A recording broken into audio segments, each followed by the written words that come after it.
foron anos bons.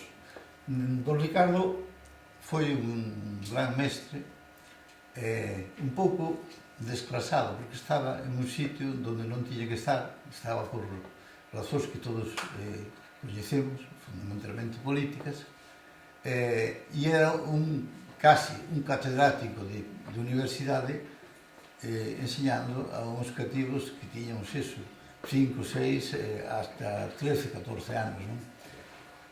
Que foi que tivemos a suerte de poder disfrutar disso. Para nós, efectivamente, foi unha sorte inmensa.